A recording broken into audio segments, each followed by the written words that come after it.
I'm delighted to welcome back Nigel Coates, Creative Director of Inside World Festival Interiors, who's going to chair the next session. Nigel, over to you. Thank you, Paul, and hello everybody for the second. Welcome to the second online talk for the Inside program on art and space.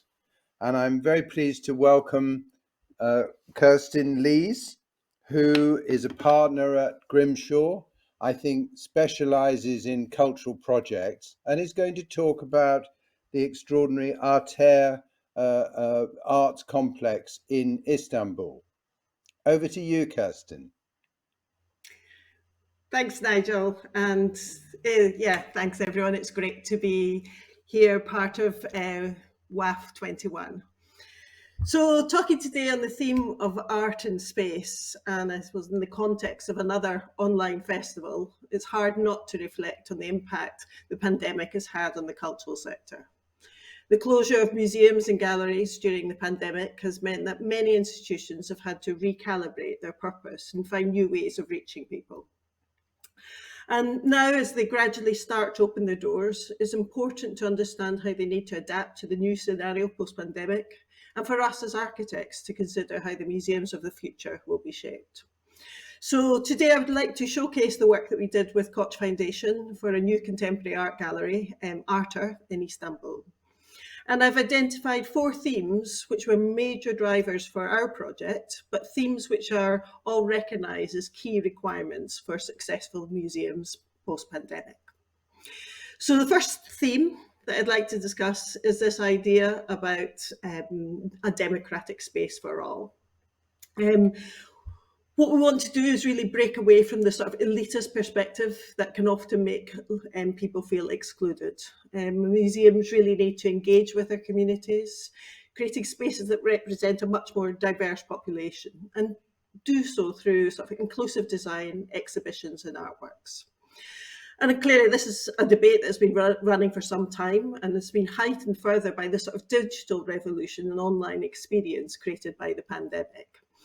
And in the cultural and political conservatism of Turkey, access and inclusivity is absolutely critical and was a key part of the client's mission for this project. So Istanbul, as those who've been there, is an absolutely fabulous city with incredibly rich and exotic history. Home to different civilizations and cultures over the years, at the crossroads between 2 worlds of East and West. Today, in many ways, it sits between history and modernity. And since the late 1990s, it has fast become one of the major contemporary art centres in the world. And the city itself is undergoing rapid change and new confidence and energy as a result.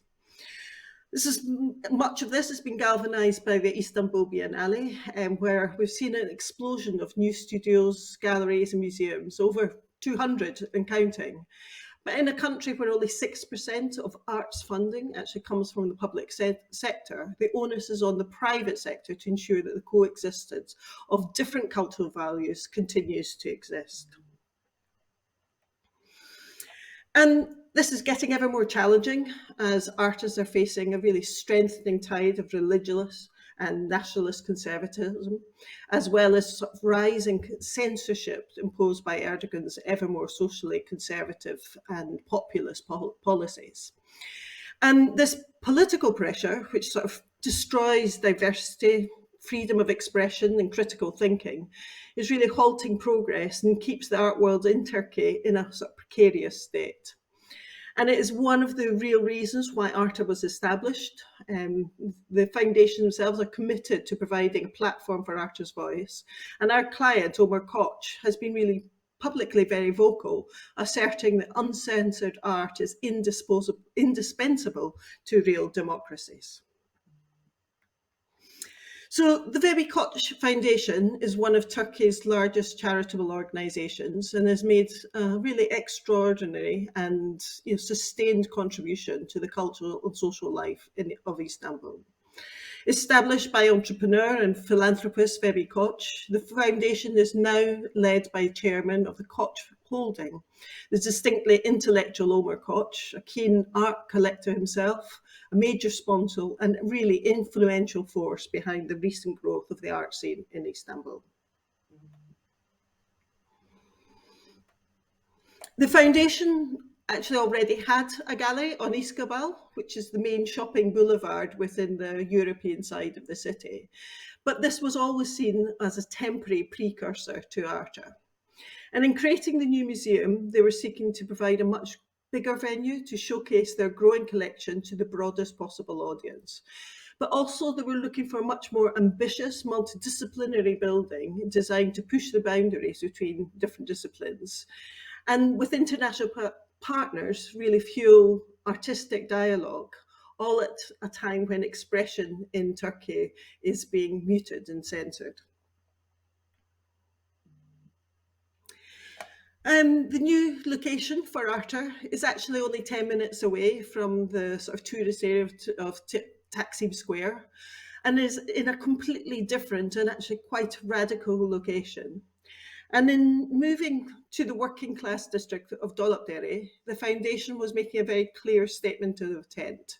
Arta was not just a museum for the liberal elite, the intellectuals or the tourists. It's a museum that really seeks to actively promote and support Turkish artists and engage with the young, old, rich, poor, represented and underrepresented communities of Istanbul.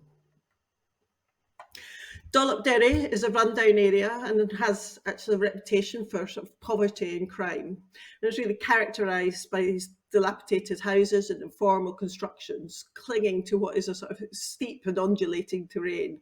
And life is really played out on the street. The area itself is a multicultural microcosm with street vendors, textile and small creative industries juxtaposed with housing, mannequin stores, scrap dealers and smoky tea houses, all just a stone throw away from Istanbul's shopping and entertainment centre.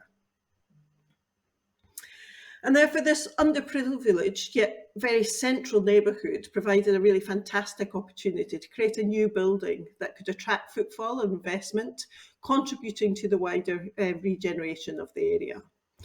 But key to this was to do so in an inclusive way, in a way that didn't turn its back on the existing community, but rather proactively invited them in. And actually, within the time frame of developing Arta, a cluster of other art galleries have already opened in close proximity. And this all underpins a slowly evolving transformation of the Dolapdere neighbourhood and the emergence of one of the city's main districts for art and culture. So the second theme I'd like to discuss is this idea about community, but community needs to be much more than a sort of marketing handle. Museums can contribute really positively to community resilience and well-being, bringing comfort and colour to people's lives. And I think if a post-COVID museum wants to do serious outreach, it needs to connect with its communities year-round in a really meaningful way. And articulating Webby Koch's vision for social responsibility, our design hinges around spaces designed to promote access for everyone, both within and around the museum. And key to this was extensive engagement with stakeholders and the local community throughout the design process, which is a really rare process for any project actually in Turkey.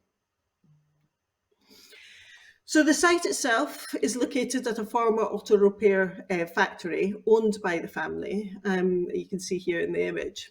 It faces onto a major vehicular artery, Dereboyu Kadesi, a fast-moving, car-dominated street with no pavements and a central barrier. So quite an inauspicious start for a major new public building. So our job really was to replace the existing building to create a new museum able to foster new links and connections with the immediate neighbourhood. The existing building effectively created a wall to the street and cut off the community to the rear. And our design response essentially was to drive a hole right through the heart of the building, connecting a new plaza created facing the street with a new park to the rear. And in so doing, creating a building effectively faces both ways. The triple height glazed entrance halls celebrated this connection between front and back and creates a welcoming, open and accessible building, visually and physically connecting the building to the street and drawing the visitor in. This internal atrium is also the main organisational element of the building. It holds all the public functions, with the environmentally protected world of the galleries above and the temporary galleries and the two performance halls in the lower levels. And on entry, an open stair navigates the steep level change of the site and immediately invites you up to the upper level and connecting to the park to the rear, traversing a large void that opens up to the basement areas below. The cafe is immediately visible to all and benefits from direct connections to the public space created to the rear. And at the same time, it provides views back to the city and the main entrance below. And really, this open, fluid, light-filled public area is designed to encourage the visitor to enter. It's designed for everyone to dwell and interact, even if they're not visiting the galleries themselves. The cafe connects to an open bookstore designed to promote browsing and engagement. And the foundation themselves produces a number of their own publications and commissions a whole series of new texts and original research that aspire to interpret our times through art. And reinforcing again their aspiration to make visitors feel welcome and comfortable while still promoting access and knowledge of contemporary art. There's a library located to the front of the atrium where specialist art literature is available and again free to use.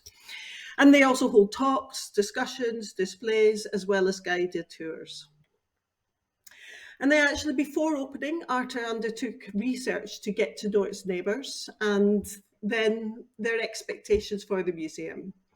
And it has continued to build on these relationships by offering local residents free membership, holding weekly children's workshops and creating a teen council that encourages older kids to engage more deeply with art. And actually the galleries are free to access for everyone below the age of 24. And a separate dedicated learning centre with fully fitted sort of workshops, classrooms, model making facilities, obviously used by Arta's education team, but it also is provided as a resource for use by local artists and by the local community. So the brief for Arta was always to be more than a gallery. They sought to create a multidisciplinary contemporary arts institution. And the wide range of interconnected spaces promotes interplay and fluidity across all disciplines, from visual arts to conceptual, music to dance, theatre to sonic arts, film to literature, all transcending the sort of traditional boundaries between the different art forms. And the gallery journey itself was sort of conceived as a sort of continuous and undogmatic promenade through a series of spaces that vary in volume and light as the visitor is invited to engage with works of art. The entrance to the galleries is accessed off the main public atrium. And then this constrained threshold immediately connects to a large triple height single volume, which surprises in its scale and its height. A staircase found at the end of the gallery then connects back to the top of the triple height entrance. And this allows the visitor to be reconnected to the sitter and be reorientated within the building.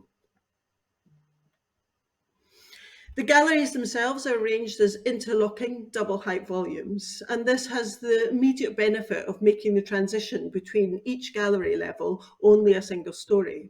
But importantly, it means that within every gallery, the visitor gains views of the one before and the one after.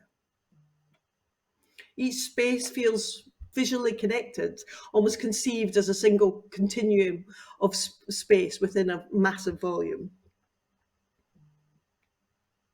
And at each level, an adjacent dialogue space gives respite to the visitor, as well as additional interpretation or a space where school groups might gather without disturbing other guests.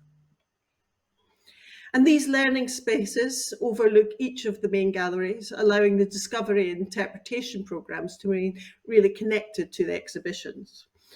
And each also benefit from a large picture window to the city, providing visual relief and again orientation, and which in turn act to help to articulate the facades. And that sense of connection to the city has always been a really vital part of the gallery, and is an important part of creating a museum that is generous and considerate to its visitors. And as you continue up the building, natural light is carefully brought into the galleries to heighten the perspectives between all of the different internal volumes. With every space, there's glimpses of the next and from the one you have become, to create a really rich, dynamic and immersive gallery experience.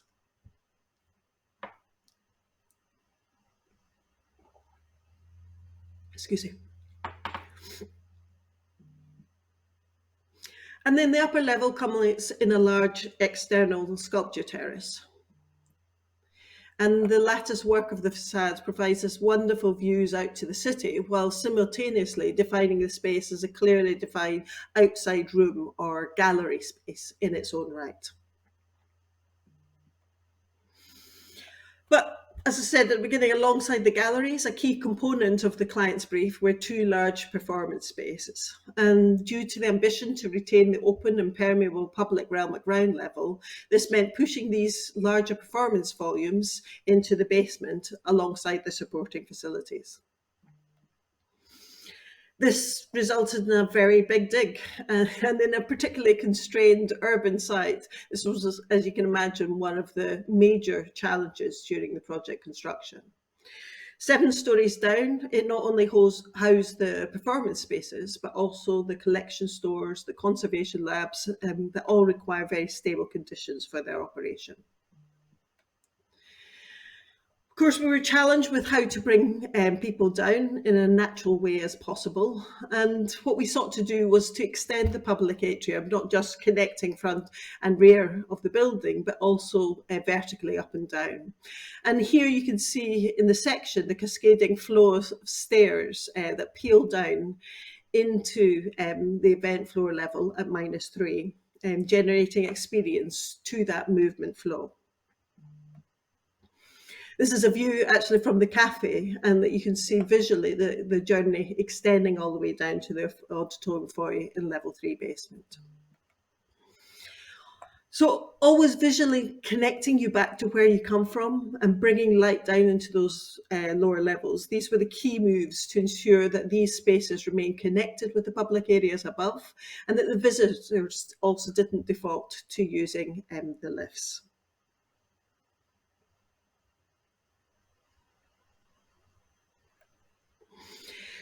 So at the lower level, the first of the 2 theatre spaces is the multifunction theatre, which is a 160 seat auditorium with variable acoustic that can be tailored for different performance types, ranging from spoken word through to amplified music. And it also has a retractable bleacher and a sprung floor for dance recitals also. And then the other space is a much larger black box, an immersive cubic volume. It houses a 350-seat space that can be formatted into multiple mobile bleacher configurations to allow many different performance variations. Or, as you can see here, cleared out for interpretive art pieces with the dancing pianos at the opening show. Curatorially, this offers really exciting opportunities where exhibition spaces become performance areas and vice versa. So the final theme today is about creating buildings that are connected to their place, culturally, materially, metaphorically. And in creating Arta, the foundation was seeking to showcase Turkish artists as well, and to place these work in a national, regional, and international context. And really, we look to the city to explore and reflect Istanbul's complex historical narrative without ever reverting to pastiche. A lot of our references play with the ideas of the pattern, texture, and surface relief that are often ingrained in the public buildings of this area, often quite monochromatic from afar, but then also really inlaid with this incredible richness of detail, colour, and pattern when seen up close. And our response to this was a facade composed primarily of two materials. Firstly, the larger rhomboid GRC tiles created this rusticated texture across the body of the building. And then the inner minor module is an inlaid pearlized glazed ceramic tile that emits very different colours under different light conditions. And the massing of the upper building is really defined by the need to keep the galleries as light controlled as possible. Therefore, the overall facade is broadly opaque. And where those moments of aperture and connection out to the city do occur is used as a way to introduce sculpture to the massing of the upper volume. And really as a device to create plasticity to the form and draw visitors to the main entrance. It also gives a clue to the sort of stepped interlocking section of the galleries themselves. And the success of the facades was really due to our close working relationship with the GRC local contractor, Vivre Beton, and the pearlized tiles are handmade also in Istanbul. And the module of the GRC tile is really played out in three different conditions. The major one is the opaque tiles that cover the majority of the galleries themselves. And they vary from convex to concave. One is really considered almost like a veil, and that covers areas like the library to solely shade the glass, but while still allowing views out. And then finally, the most open module on the sculpture terrace is used to create an enclosure with this freestanding screen element. And zooming out, this variation module creates a real richness to what is essentially a blank facade, and a relief on the surface that is really articulated and brought to life as the different light conditions and shadow pass over it. And then a generous external space was allowed to the rear of the building, tucked away from the busy roads and connecting to the local neighbourhood. This has become a really very successful, much needed public space for all to use in a very densely built up area. And the backdrop to this park is the collection of smaller residential buildings that look onto their new neighbour, as well as a number of the other smaller galleries seeded by Arter. And it's fantastic to see as well that the city is informing the art. Megi Rustamova created a performance piece soon after the building was opened, drawing inspiration from the place. And after the show, she actually donated some of the photos to the neighbours to include them very much in the event, but also to inspire them, encourage them to visit Arter. So what we've really tried to do is create a new landmark for the city, but one that can adapt, grow and thrive with its surrounding neighbourhood and community. And in this final shot, you can see better the context of that park to the rear and the front elevation that addresses the street. Thank you. Thank you so much, Kirsten. I've been making lots of notes. I saw you writing away. Yes, I was. First thing is it's very interesting to see Grimshaw doing a project which is quite different from what I would expect. I mean, I know no office stands still, but the reputation or the kind of imagery that I've got in my head is, I'm afraid, high tech.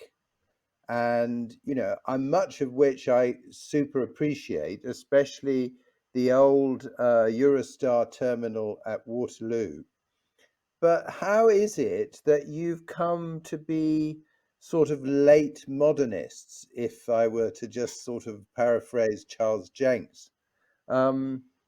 It looks a bit like a Richard Meyer building. Is that a problem, or have I got it wrong? Well, I think first off, I think Grimshaw, as a practice, we have a really broad and diverse portfolio of projects across all sectors and all scales. And I think, certainly in the last 10 years, perhaps we've been very much pigeonholed within sort of infrastructure and, from the idea of sort of high tech. But I think if you were to look at our portfolio of work across all of the different studios, you'll see that there's a really rich, diverse, a really fantastic portfolio of work. I mean, I think one of the key principles. Reflecting the many backgrounds of the many partners, I suppose. So giving the partners opportunities to bring new design vocabularies to the practice. Am I right?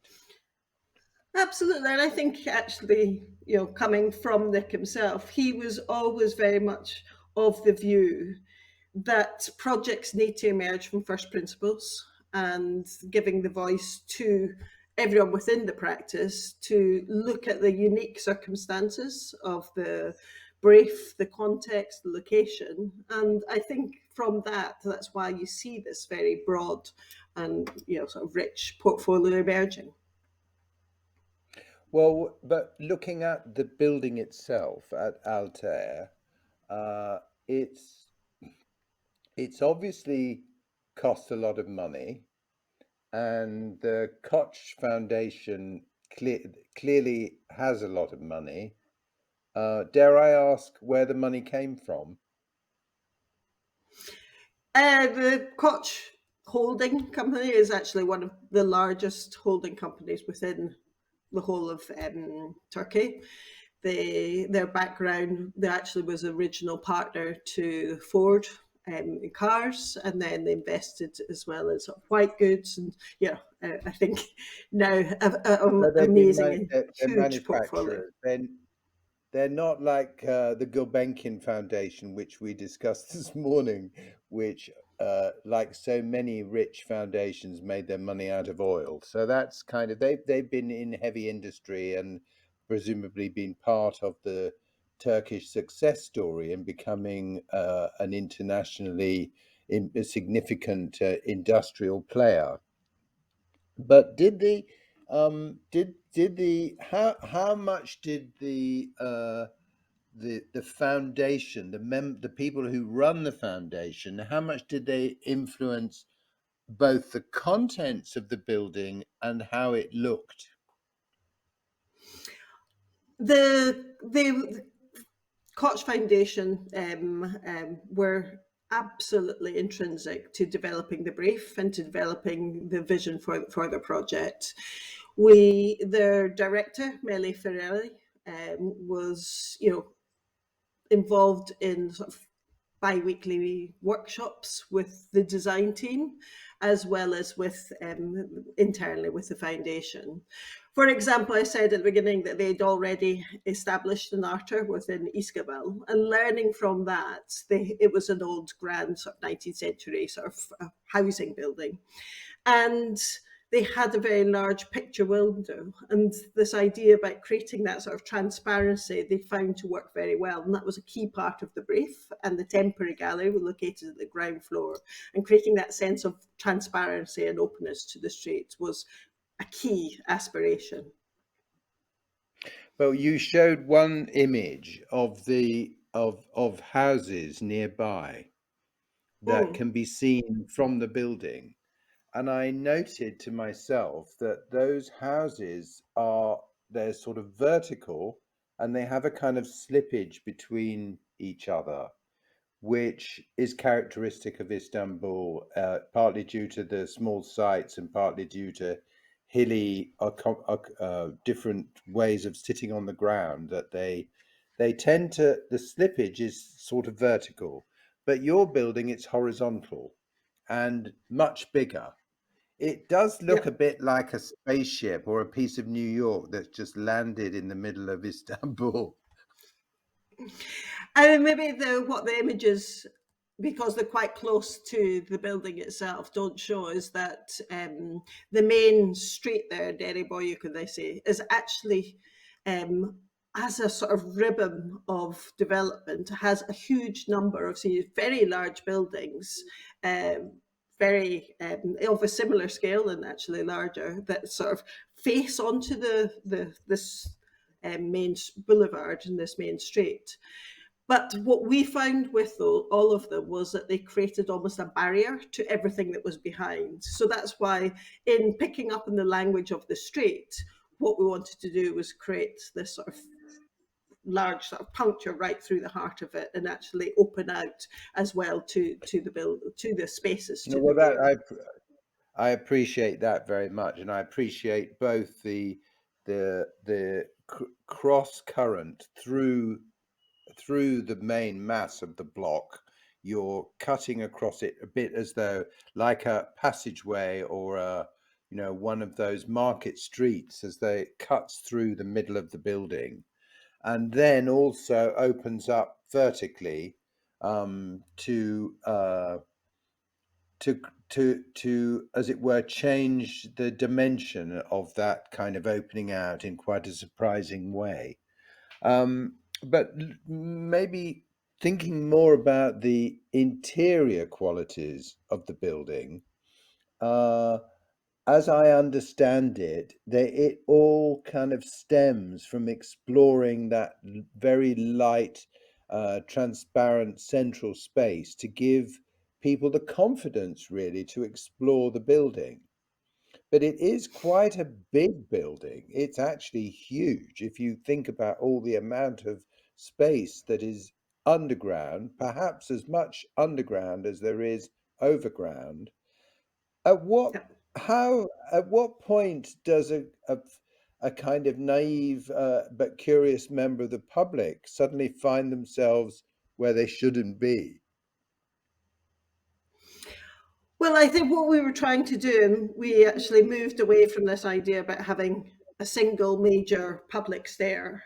We created this promenade through all of the inviting So do public you and mean that visitors people spiral up through the building in a very loose way rather than going in up a the stairs to a specific floor? They do. What we did was through each gallery, you find yourself at a sort of new staircase, which takes you to the next gallery. So they're all conceived as a sort of continuum of space. We don't have a So it's single a major sort of staircase. spiral. Is All it a kind of moves around. spiral? Well, It that is didn't really come across as much as it yeah. might, because that sounds really interesting. I love that idea that you can almost drift between floor to floor without actually realizing that you've changed level.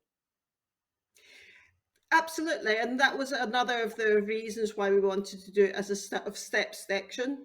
So by creating the step section, that disconnect you get from large gallery volumes, you're disconnected as you move up a stair. So what we want to do was make that transition as fluid and as interconnected with the actual sort of the gallery experience as possible.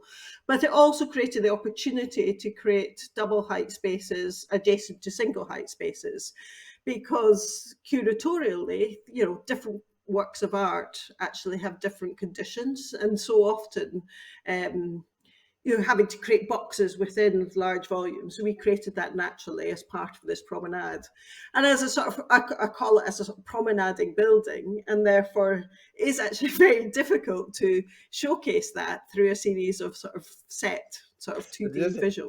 does this, sorry to interrupt, but does this mean It's that fine. the interior is then more uh, it's is it more important to you, the interior, than the exterior? That's a slightly weighing it, but is it conceived from the inside out? Well, what we wanted to do is obviously we're creating, essentially rooms for displaying art, and there's always that tension about making sure that the architecture doesn't take over and that actually you're creating that sort of canvas that allows the art to be showcased. And I think one of the challenges of any museum or gallery building is how do you showcase that on the external facades, because essentially you've got a blank volume and a blank facade.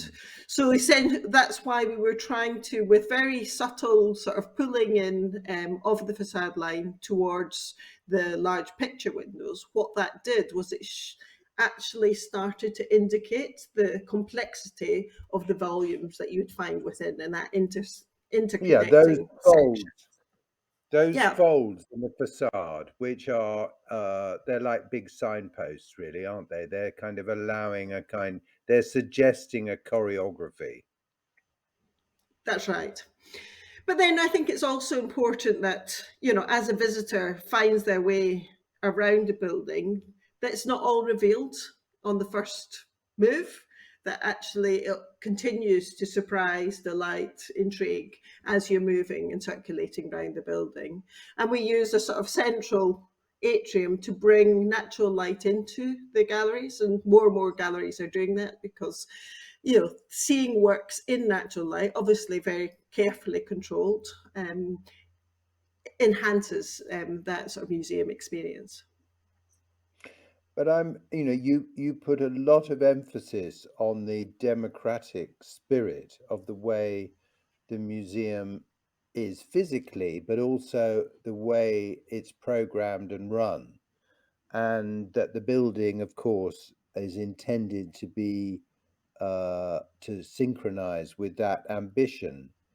But could you help us understand a little bit more how what the interface is between, say, children's workshops in sort of painting and mask making and that, fairly, explorative but educational art, and the art that is displayed in the galleries? Is the art the kind of art that we would recognize as part of the international art world, or is it community generated, or somewhere in between? So, what Koch have a very large existing collection, but they didn't want to have a permanent collection displayed within the building, and therefore, drawing from their own collection, they do a series of temporary displays. Their idea by actually engaging, and they actually commission art pieces. In fact, one of the pieces I think displayed in the slides was one of it was a very large rock that came from the construction itself. So that was a piece that was commissioned specifically for the building, but from the process.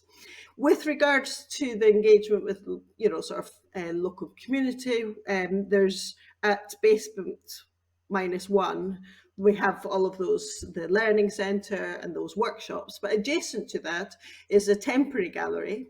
And that temporary gallery is used to showcase as well, at different times, the work that has been developed as part of their programme.